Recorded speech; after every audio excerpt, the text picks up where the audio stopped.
नमस्कार। HNN news की खास पेशकश, खास मुलाकात में आप सभी का बहुत स्वागत है। मैं हूं सचिन वर्मा और आज आपकी मुलाकात एक ऐसे राजनेता से करवाएंगे जो एक वीआईपी जिले से आते हैं जिसका नाम पौड़ी है। पौड़ी ने अपने आप में कई ऐसे राजनेता दिए जिन्होंने उत्तराखंड की सियासत में बड़ा नाम किया। चाहे बात उत्तर प्रदेश के मुख्यमंत्री की हो, योगी आदित्यनाथ की, वो भी उस जिले से आते हैं।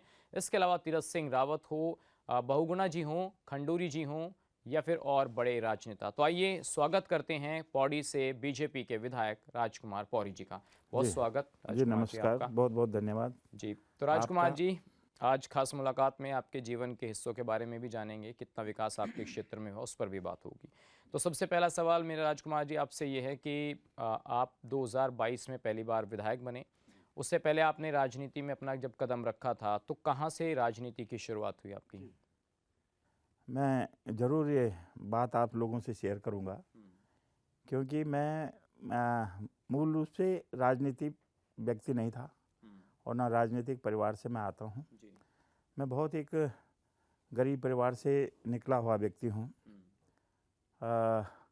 मेरे पिताजी दोनों पैरों से विकलांग थे और उसके बाद मैंने जब शिक्षा दीक्षा ली ग्रामीण क्षेत्र में, तो उसके बाद मेरा सौभाग्य था कि मैं टाटा कंपनी में अकाउंट्स के पद पर कानपुर में सर्विस में था। वहाँ 5 साल सर्विस करने के बाद मुझे बीआरएस लेने का अवसर मिल गया और मैं जल्दी वहाँ से बीआरएस लिया और फिर 98 में मैं गढ़वाल वापस आया। जैसे गढ़वाल वापस आया तो वहाँ पर फिर क्या करना था, कुछ मैंने अपना रोज़गार चलाने के लिए अपना काम धंधा शुरू किया। तो मुझे कोचिंग और पढ़ाने का बड़ा शौक़ था, तो मुझे वो अवसर मिला कि मैंने कोचिंग स्टार्ट की, कंप्यूटर सेंटर स्टार्ट किए। थोड़ा सा वीआरएस पर आ जाते थे। देखिए, नौकरी पाना उस वक्त बहुत बड़ी बात होती जी थी। आपको तो नौकरी मिल गई और आपने उसे छोड़ भी दिया जी और घर आ गए। जी लोग तो सपना देखते थे कि नहीं आगे बढ़ेंगे। जी।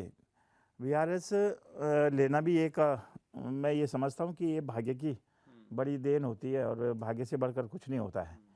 जब मैं एक कहावत है कि समय से पहले और भाग्य से ज़्यादा कुछ नहीं मिलता है, तो जो हमारे भाग्य में लिखा है व्यक्ति उसी पद चिन्हों को अपनाते हुए आगे बढ़ता रहता है। तो वैसे ही मेरे साथ हुआ। ये एक मैं बता रहा हूँ कि एक घटनाक्रम है। तो जो मैं वहाँ से सर्विस छोड़ के आया, बीआरएस छोड़ा स्वैच्छिक। तो घर वालों ने इसके लिए परमिशन दे दी कि आप नौकरी छोड़ दीजिए? घर में भी ऐसा हुआ कि उस समय एक मेरे साथ ट्रेजेडी भी हुई है। तो उस घटना के बाद बाहर रहना, कानपुर रहना, मेरे को ऐसा लगा कि यहाँ छोड़ना चाहिए, फिर गढ़वाल वापस आना चाहिए जी। तो माँ पिताजी भी साथ थे, सब ने यस कर दी कि हाँ हमको घर जाना, गांव ठीक रहे। तो गांव की तरफ हम आए। गांव में फिर मैंने कोचिंग और कंप्यूटर सेंटर स्टार्ट किए जी। जब मैंने किसी में कंप्यूटर सेंटर उद्घाटन किया तो हरक सिंह रावत और सुलेखा डंगवाल जी मुख्य अतिथि थे उसमें, और बड़ा एक कार्यक्रम करवा के वहाँ पे ग्रामीण क्षेत्रों में कंप्यूटर का प्रचलन कम था जी। शहरों में था, पौड़ी और श्रीनगर जैसे शहरों में था। तो गाँवों की तरफ ले जाने का ये था कि जो मुझे पैसा वहाँ से कंपनी से मैंने थोड़ा कमाया, तो उसके बाद मैंने कहा कि इस पैसे का सदुपयोग किया जाए। तो एक कंप्यूटर सेंटर अगर बच्चों को ग्रामीण क्षेत्र में मिल जाता है जी, तो भाव सिर्फ मन भाव जिस व्यक्ति का जैसा होता है वो सेवा भाव था, आपने सेवा भाव था, इसलिए हाँ, शुरुआत से तो मुझे लगा कि गरीब बच्चों को एक सुविधा मिल जाएगी जी। तो वो चलते रहे, 2-3 साल तक कंप्यूटर सेंटर चलते रहे और 90-95 बच्चे मेरे पास इंटर तक के कोचिंग के बच्चे होते थे। तो 2-3 लड़कों का वहाँ से थोड़ा सा अपना दाल रोटी चल रही थी और मेरा भी उसमें सहयोग रहता था, मुझे भी मिलता था जी। तो इस तरह से हमने शुरुआत की है। धीरे धीरे समाज सेवा का भी काम करते रहे। जो मुझे पेंशन मिलती थी, अभी भी मिलती है कंपनी से जी जी। तो उसमें से मैं क्या करता था, साल भर की जो 2 या 3 महीने की पेंशन में जो है बच्चों को, किसी को फीस दे दी, किसी को स्कूल के जूते दे दिए, किसी को स्वेटर दे दी, किसी वृद्ध महिला को स्वेटर दे दी, शॉल बांट दी। तो ऐसा 2001 से मैंने शुरुआत कर लिया था। और 2002 में जब पहली बार उत्तराखंड बनने के बाद जो पहला चुनाव हुआ जी, तो उसमें श्रीनगर विधानसभा रिजर्व सीट मिली। तो अब ये होता है कि थोड़ा सा मेरा परिचय पब्लिक में ऐसा हो गया था समाज सेवा के नाते 2001 से, और 2002 तक मतलब 1-1.5 साल का समय था जो मैं पूरा क्षेत्र में घूमना भी हो जाता था जी, और लोगों से मिलना जुलना हो गया। तो निश्चित रूप से लोगों का भाव बना। मेरे ग्राम सभा, मुझे सौभाग्य दूसरा ये मिला कि मैं ऐसी ग्राम सभा से था कि सबसे बड़ा क्षेत्र हमारी एक गांव का जो है, जो विकास खंड खिरसू में कठुली गांव पड़ता है, और वो इतना बड़ा गांव है कि उसमें 3 प्रधान काम करते हैं। अच्छा। माने एक गांव के 3 हिस्से हैं और 3 ग्राम सभाएं हैं। ठीक है। तो एक ही गांव में 3 ग्राम सभाएं हैं। तो और उसके आसपास की कुछ ग्राम सभाएं मिलके, जो मुझे अच्छी तरह से जानते थे, तो लोगों ने मुझे बहुत सपोर्ट किया, बीजेपी को छोड़कर भी और कांग्रेस को छोड़कर भी मुझे सपोर्ट करने के लिए लोगों ने बहुत प्रयास किया और मुझे तैयार किया कि मैं राजनीति में आऊँ। तो मैंने फिर नॉमिनेशन जो है लोगों के कहने से निर्दलीय नॉमिनेशन श्रीनगर विधानसभा से 2002 में। अच्छा, 2 में आपने निर्दलीय पर्चा भर दिया था। हाँ, अरे वाह, वहीं से शुरुआत हुई राजनीति की। अच्छा। नहीं तो मैं तो राजनीति में था नहीं, मैंने पहले कहा था कि मैं राजनीति से जुड़ा भी व्यक्ति नहीं था। और जब मैंने 1906 में बीआरएस लिया था, तो मेरी संघ की प्रथम ध्वज प्रणाम जो है कानपुर में हुई। अच्छा, तो उस उस दौरान कार्यक्रम आप में आरएसएस के संपर्क में आ गए थे? और सतीश महाना जी वहाँ से सांसद हुआ करते थे जी। तो मैं मेरे जो रिलेशन में थे वहाँ पर, मेरे ससुर कहते हैं, उनके साथ मेरा शाखा में आना जाना हुआ और मेरा ध्वज प्रणाम वहाँ हुआ 96 में। जिस दौर की आप बात कर रहे हैं, उस दौर में तो देखिए काशीराम जी ने इतना बड़ा एक आंदोलन खड़ा किया, तो आप उनसे नहीं जुड़े, आप जुड़ गए आरएसएस से, जिसकी विचारधारा के खिलाफ ही काशीराम जी खड़े हुए थे। जी जी, विचारधारा मैं गढ़वाल से था, मूल भावना हिंदू समाज से जुड़े हुए, सनातन से जुड़े हुए लोग, हम लोग पहले से देवी देवताओं में विश्वास करने वाले लोग। तो हम लोग पहाड़ से होने के नाते जो मेरी विचारधारा थी वो हम संघ से प्रभावित हुए और वहाँ हम जुड़े। वहाँ से धीरे धीरे जब मैं वापस आ गया तो 2005 में जी, जब निर्दलीय चुनाव भरा 2002 में आपने निर्दलीय पर्चा भरा, तो उसके बाद क्या हुआ कि मुझे राजनीति में परिचय हो गया, मेरा राजनीति में पहचान बनी। अच्छा, वही मैं ये स्टार्टिंग समझता हूँ, क्योंकि उस समय जो चुनाव लड़ने वाले व्यक्ति थे जी, तो बीजेपी से हमारे आदरणीय स्वर्गीय हो गए अब जी, जो पहले हमारे विधायक के प्रत्याशी थे श्रीनगर से, आदरणीय बृजमोहन कोटवाल जी, और उसके उनके खिलाफ में सुंदरलाल मुयाल जी, हम मंदरवाल जी, सुंदरलाल मंदरवाल जी हमारे कांग्रेस के थे और कोटवाल जी हमारे बीजेपी के प्रत्याशी थे और मैं निर्दलीय था। और भी कई निर्दलीय प्रत्याशी थे। कांग्रेस से तो नरेंद्र सिंह भंडारी वो पौड़ी सीट से थे। अच्छा, पौड़ी से। अच्छा, श्रीनगर की बात कर रहा हूं, उस समय रिजर्व सीट थी श्रीनगर। ठीक।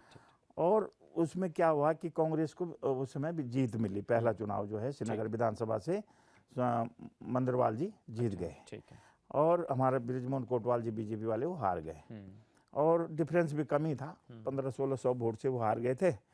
और जो हारने का था तो मैं समझता हूँ कि जो मुझे 1100 कुछ वोटें मुझे पड़ी तो वो मेरे खाते में आई, वो हमारे क्षेत्र की वोटें थी, ज़्यादातर मैक्सिमम वोटें हमारे क्षेत्र की एक साथ तो मुझे आपको लगता है कि जो वोट आपको 1100 मिले वो आपके समाज के थे कि नहीं, उसमें मिला जुला था? ना, सारे बीजेपी की वोट, कांग्रेस की वोट, सबकी थी वो। अच्छा, वो सबकी वोटें थी, हमारा समाज की इतनी वोटें नहीं थी, लेकिन जो वोटें पड़ी वो सारी उस क्षेत्र से जो है बीजेपी को भी कम वोट पड़ी और कांग्रेस को भी कम पड़ी, मैक्सिमम वोटें मुझे पड़ी। तो आप अगर चुनाव ना लड़ते तो शायद बीजेपी उस फाइट वो जीत जाती है, निश्चित रूप से जीतते। और किसी ने संपर्क भी नहीं किया, क्योंकि हम लोग पहली बार लड़ रहे थे और निर्दलीय लड़ रहे थे, तो कौन पूछता है बोल के क्या वोटें जाएंगी। लेकिन मैं समझता हूँ कि कारण यही था कि अगर मुझे बीजेपी वाले बिठा देते या किसी और को भी बिठा देते तो निश्चित रूप से भारतीय जनता पार्टी उस समय भी जीत जाती। तो बाद में क्या हुआ कि 2005 में फिर मैं डॉक्टर निशंक जी के संपर्क में आया, गांवा जी के संपर्क में आ गया। और जब 5 में मैंने ITC कर दी, मैंने संघ की ट्रेनिंग भी 5 में करी, 2005 में। तो वो उसके बाद मैं तब फिर बीजेपी के सभी लोगों के संपर्क में रहा। तो डॉक्टर निशंक जी के आशीर्वाद से, गांवा जी के आशीर्वाद से फिर मुझे पार्टी में शामिल कर दिया गया। पार्टी में, बीजेपी में 2005 में विधिवत में पार्टी में शामिल हुआ और मुझे अनुसूचित मोर्चा का प्रदेश में उसमें सदस्य के रूप में मेरे को ले लिया। फिर धीरे धीरे समय बढ़ता रहा तो 2007 में फिर चुनाव आया, फिर मैं भी दावेदारी करता रहा। अन्य लोगों श्रीनगर से कि उस वक्त नहीं, हाँ उस समय श्रीनगर रिजर्व थी, सीट थी, श्रीनगर सीट थी। और उस समय क्या हुआ कि 7 में फिर कोटवाल जी को टिकट मिला, रिपीट हुआ। ठीक है, क्योंकि वो हार गए थे पहले चुनाव में, बीजेपी से जो हारे थे। हाँ, तो फिर दूसरी बार में वो जीत गए। तीसरी बार में फिर क्या हुआ कि 12 में जब चुनाव हुआ तो चुनाव पौड़ी सीट हो गई, फिर रिजर्वेशन फिर परिसीमन रिजर्व हुआ। में आ गई। पहले 8 सीट थी, ठीक है। फिर 6 सीटें हो गए और पौड़ी रिजर्वेशन आ गया। तो पौड़ी में जब रिजर्वेशन हुआ, फिर मैं भी दावेदार, मुकेश कोहली जी भी दावेदार, अपने अन्य लोग भी थे, 4 लोग हम दावेदारी में थे जी। लेकिन फिर क्या हुआ कि उस समय हमारे जो हास्य कलाकार थे, आज स्वर्गीय हो गए, घनानंद जी गवड़िया जी, घन्ना भाई जिनको कहते हैं, तो वो अब स्वर्गीय हो गए हैं। उनको पार्टी ने टिकट दिया, उनको चुनाव लड़ाया, लेकिन किसी कारणवश वो भी हार गए। फिर 17 का चुनाव हुआ, फिर मुकेश कोहली जी विधायक बने और उनके साथ फिर हम लोगों ने सबने काम किया। तो जैसे 12 के चुनाव में तो सुंदरलाल जी कांग्रेस के टिकट पर चुनाव जीत गए। नहीं, 2002 में नहीं, 12 की बात कर रहा हूँ। 2012 में सुंदर सिंह हाँ, मंत्रिलाल वही जीते फिर। हाँ, जो 2002 जो में रिजर्व आप जीते। बता रहे हैं कि रिजर्व सीट हो गई थी पौड़ी, तो 12 में सुंदर जी जीते। हाँ, फिर आपको टिकट नहीं हुआ, घनानंद जी हार गए बीजेपी से। हाँ, तो आपको टिकट उस वक्त भी कुछ नहीं भी नहीं हुआ। हुआ। आपने मांगा था? मैंने मांगा था। अच्छा। डिमांड तो हमेशा ही हाँ, करते थे, डिमांड हमेशा रहती हर है। चुनाव में रही। ठीक। 12 में भी नहीं हुआ, 17 में भी नहीं हुआ। 17 में क्या कारण बना? 17 में भी ये है कि मुझे डिमांड थी और टिकट हो सकता था, लेकिन लास्ट में ये हुआ कि अब कई चीज़ें होती, संगठन ने जो निर्णय लिया तो संगठन ने मुकेश कोहली जी को। तो ये मुकेश जी जो हैं वो आपसे पुराने संघ में है, बीजेपी में है, या क्या कारण बना? वो कभी अल्टा पल्टा किया उन्होंने पार्टी में कभी? ना अल्टा पल्टी, तो ऐसा शुरू हुआ से वो कि भी बीजेपी से जुड़े हुए हैं, और कोई और कारण उनको टिकट मिलने का? अब हो सकता है किस कारण से पार्टी ने दिया है, लेकिन पार्टी जब भी किसी को तय कर देती है तो उसके साथ सब लोग काम करते हैं। तो हम लोगों ने भी मुकेश कोहली जी के लिए भी काम किया, घन्ना जी के लिए भी काम किया और कोतवाल जी के लिए भी काम किया, पर हमने कभी इधर उधर ताका झाकी नहीं की है। ठीक है। तो निश्चित रूप से जब हम एक पार्टी के बने रहे तो लास्ट में 2022 में पार्टी ने मेरी तरफ भी ये बड़ी बात है कि बीजेपी का सिटिंग विधायक होते हुए उनका टिकट काट के आपको पार्टी ने चुना जी। तो उसके पीछे क्या? मैं ये समझता हूँ कि कई कारण होते हैं। अगर किसी सिटिंग विधायक का टिकट कटता है तो निश्चित रूप से कुछ कारण हो सकते हैं जी, या पार्टी को लग रहा है कि भाई उस सीट नहीं आती है, तो निश्चित रूप से परिवर्तन करना पार्टी का और संगठन का काम बनता है। संगठन जिसको भी आदेश दे देती है तो निश्चित रूप से संगठन का तो जो कार्यकर्ता हो कभी मना भी नहीं करता और विरोध भी नहीं करता। तो निश्चित रूप से संगठन जब आदेश करता है तो उसका पालन करना हम सबका कर्तव्य बनता है। ठीक है राजकुमार जी, अभी मैं एक छोटा सा ब्रेक यहाँ पर लेना पड़ रहा है, छोटा सा ब्रेक लेंगे। ब्रेक के बाद जब लौटेंगे तो जानेंगे कि विधानसभा क्षेत्र के क्या मुद्दे हैं, कितना विकास हुआ है। छोटा सा ब्रेक, तुरंत लौटेंगे।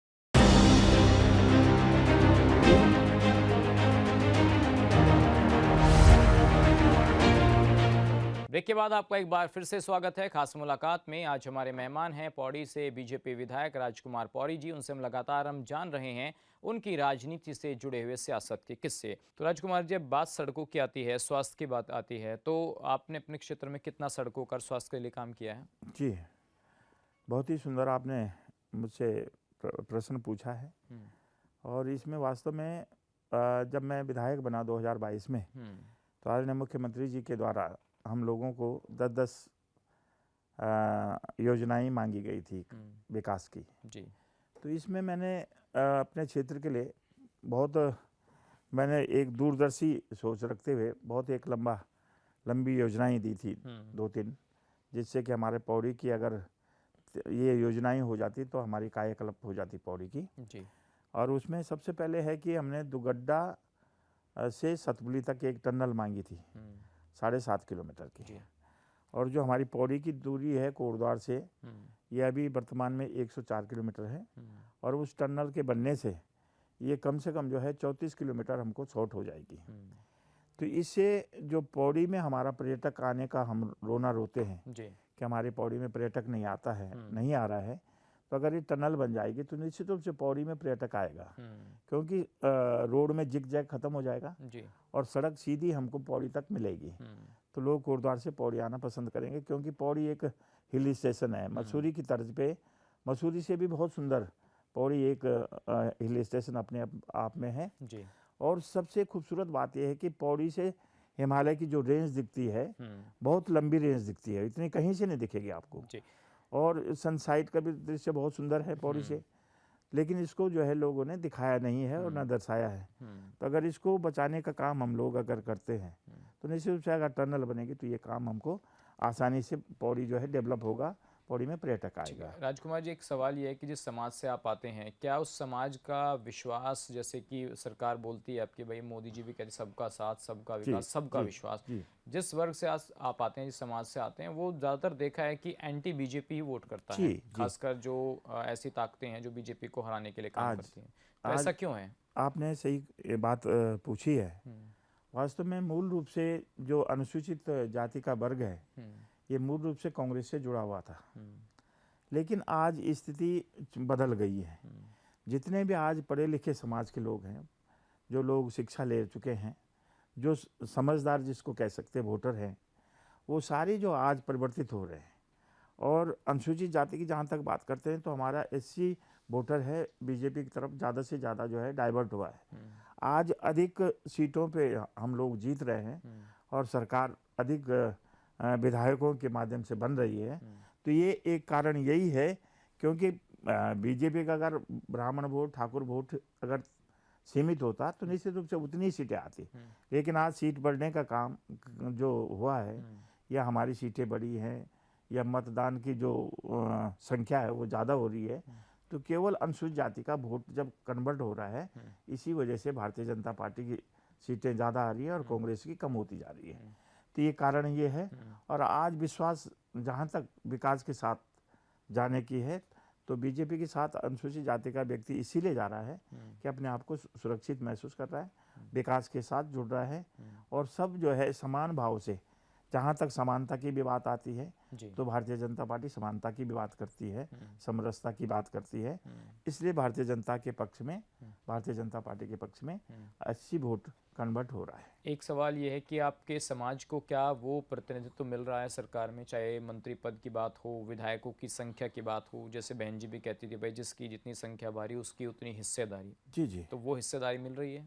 निश्चित रूप से उत्तराखंड में जितने हमारा प्रतिनिधित्व है वो अपने आप में पूरा है, क्योंकि 12 जो कैबिनेट की संख्या है वो 12 है मुख्यमंत्री को लेकर। तो 12 में से 2 हमारे अनुसूचित कैटेगरी के जो हमारे विधायक होते हैं उनको मंत्रित्व पद में भागीदारी मिलती है। तो निश्चित रूप से इतना ही बनता है। अगर हमारा 18% भी निकालते हैं तो निश्चित रूप से 19%, 18% हमको मिल रहा है। तो प्रतिनिधित्व हर सरकार में, आपके विभाग के कि एक मंत्री? हमारे 2 मंत्री थे सरकार में। एक हमारे आदरणीय स्वर्गीय चंदन रामदास जी थे, उनकी स्वास्थ्य खराब होने के कारण उनकी मृत्यु हो गई है।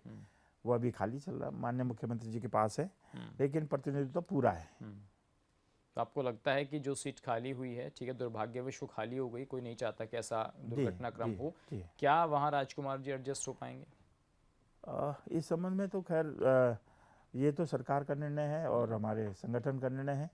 जिस भी व्यक्ति को मिलेगा तो मिलना चाहिए, और ऐसा कुछ नहीं है कि राजकुमारी वहाँ फिट बैठता है, अन्य लोग भी हैं। तो संगठन का जो आदेश होता है उसको हर आदमी मानने का काम करता है। तो राजकुमारी 2027 का विधानसभा चुनाव भी आ रहा है, तो आपने 5 साल में जो प्रयास किए वो भी आपने बताया हर क्षेत्र में, तो आपको लगता है कि कुछ ऐसी चीज़ें रह गई हैं जो 2027 में आपके माइंड में है कि अगर दोबारा मौका मिलता है जनता के द्वारा तो आप ये काम करेंगे? जी, जो अभी तक विकास की बात है, इसमें अगर रोडों की बात करते हैं तो सरकार की तरफ से मुझे बहुत ही अच्छा सपोर्ट मिला है। प्रधानमंत्री सड़क योजना के तहत जो सड़कें हमने पक्की कराई हैं, जो सड़कें बनवाई हैं, कम से कम मुझे पिछले जो हमारा ये कार्यकाल था इसमें हमको 12 सड़कें मिली, और 12 सड़कें जो है हमारी डामरीकरण हो चुकी हैं। ऐसे ही हमारी करीब 20-25 सड़कें हमारी PWD के माध्यम से डामरीकरण का कार्य पूरा हो चुका है जी।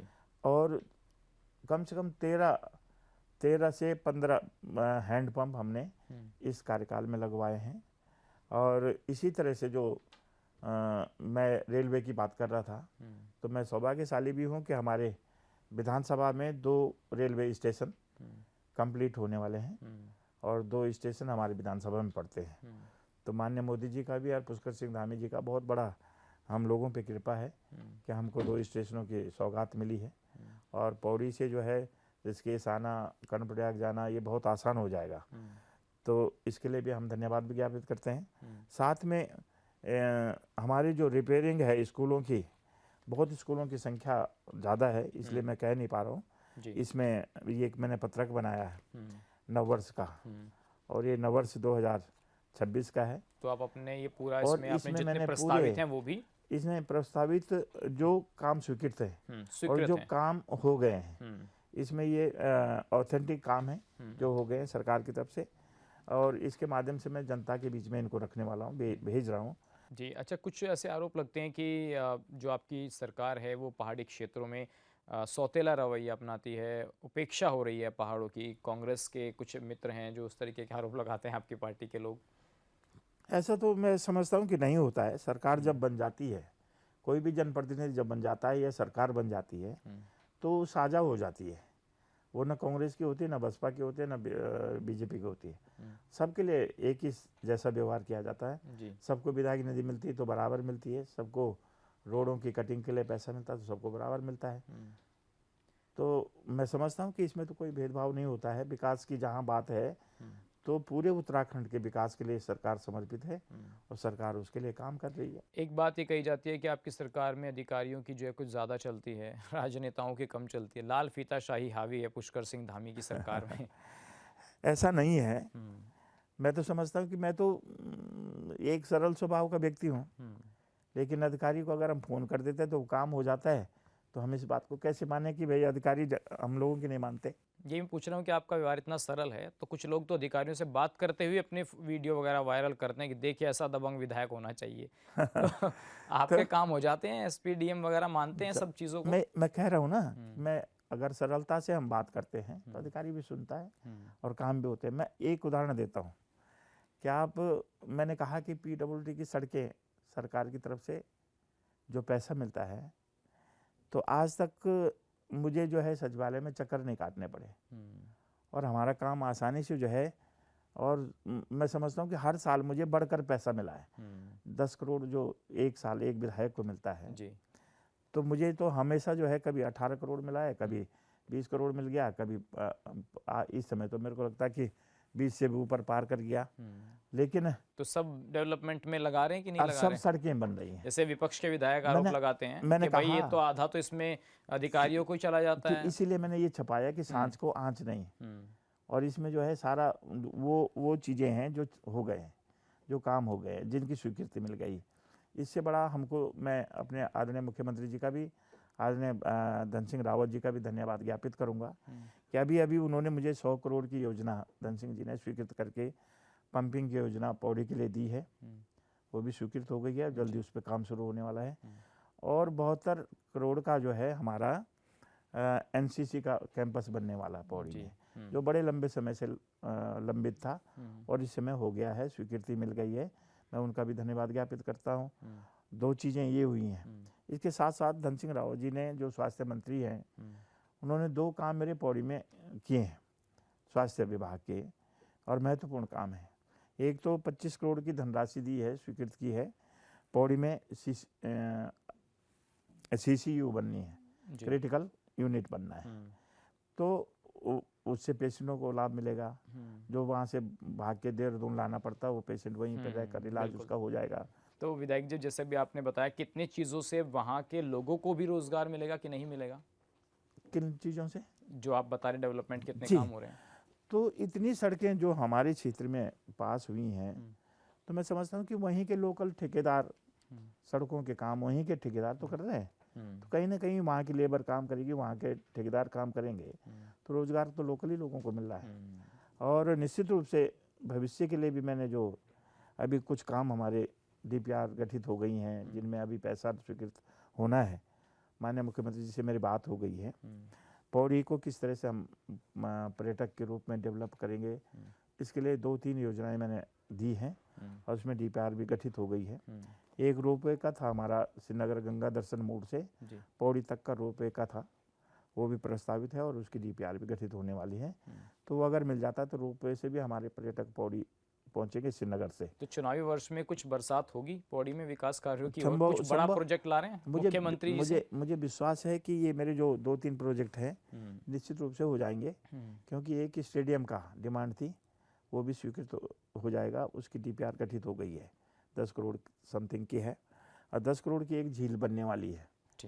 तो अगर वो झील और स्टेडियम बन जाता है तो उससे हमारे लोगों को बहुत लाभ भी होने वाला है और वहाँ लोग आएंगे देखने के लिए।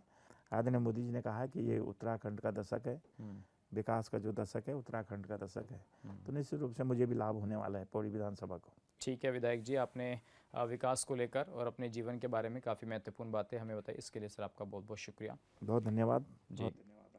तो ये थे राजकुमार पौरी जी, जिन्होंने अपने राजनीतिक सफ़र, राजनीतिक जीवन और उनकी पार्टी, उनकी सरकार ने कितना उनके क्षेत्र में काम किया है उसके बारे में विस्तार से बात की। फिलहाल आज के लिए बस खास मुलाकात में इतना ही, फिर होगी किसी और नए शख्सियत से मुलाकात, तब तक के लिए नमस्कार।